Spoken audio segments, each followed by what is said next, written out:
Coventry is to host Olympic football matches as part of the 2012 Games. The city's Ricoh Arena will be the venue for both men's and women's qualifying matches. That means up to 10 games will be played in the city, bringing with them a boost to the local economy and, of course, plenty of Olympic fever. Andy Bevan has the details. As Olympic mascot Wenlock waddles onto the pitch at the Ricoh Arena, the secret is out. The Games are coming to Coventry.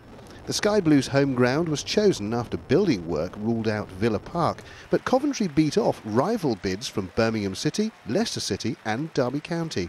As part of the 2012 London Games, 500 players comprising 6 men's and 12 women's teams will compete for 2 sets of gold medals. Between 5 and 10 matches are pencilled in for Coventry.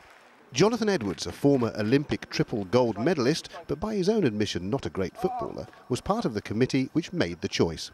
The sort of back-of-house facilities that you need for an Olympic football tournament are absolutely perfect here. So operationally, it works for us, and I think the bid from Coventry, across the piece was just very, very strong.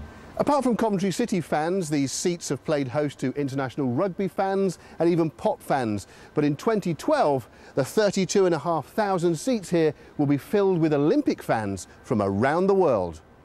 Former 5,000 metres world record holder David Moorcroft is part of the West Midlands leadership group for the 2012 Games and a local lad. The Olympic Games has been a major part of my life, born and bred in Coventry. I didn't think I'd see Olympic Games in my home country, let alone my home city. And there are very few cities that host Olympic sport, and Coventry really will come alive up to and during the Games. As we broke the news to shoppers in Coventry city centre this lunchtime, it was met with excitement and an instant sense of civic pride. Brilliant, I think it's excellent. Brings a lot to Coventry and everything, doesn't it? It'll bring in work for people in the area. It'll bring a lot of business in and a lot of people spending a lot of money. Very good news for Coventry. That's quality. That's quality. Yeah, that is good. Yeah, definitely. Yeah, I'll go see that. I'm a season ticket holder at the Ricoh, so I'll be interested in going to football games. Will you be going? Yeah, probably. Yeah, definitely. So, great news for Coventry.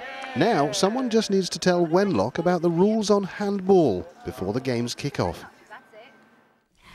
Well, Andy joins us now. And Andy, what sort of impact will this have on Coventry and indeed the surrounding areas? Well, Sam, the first thing that people will notice is that the name Ricoh Arena will disappear. That's because there's no commercial sponsorship allowed during the Olympic Games. So during July and August 2012, it'll be known as the City of Coventry Stadium. But that aside, the economic benefits will be massive. Just listen to the arena's chief executive about the impact that one single international sports event can have on the area.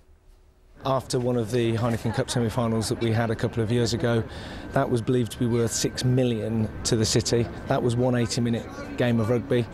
We're talking about something in an entirely different league now. We're talking 5 to 10 games of the Olympic Games. Fantastic, so it could be enormous for the city. And I believe there's going to be loads going on right throughout Coventry, isn't there? Yeah, that's right. I mean, a lot of Coventry businesses have been awarded Olympic-related contracts, and the city has been designated as a London 2012 live site. Now, what that means is there'll be a huge screen outside the Transport Museum for everyone who can't get into the stadium to gather together and watch events up the road with a party atmosphere.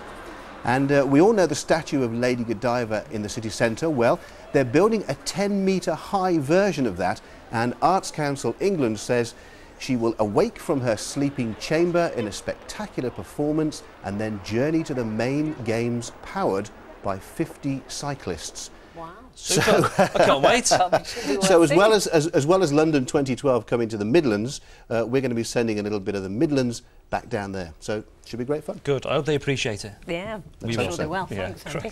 Thanks so much. Righty-ho, the time.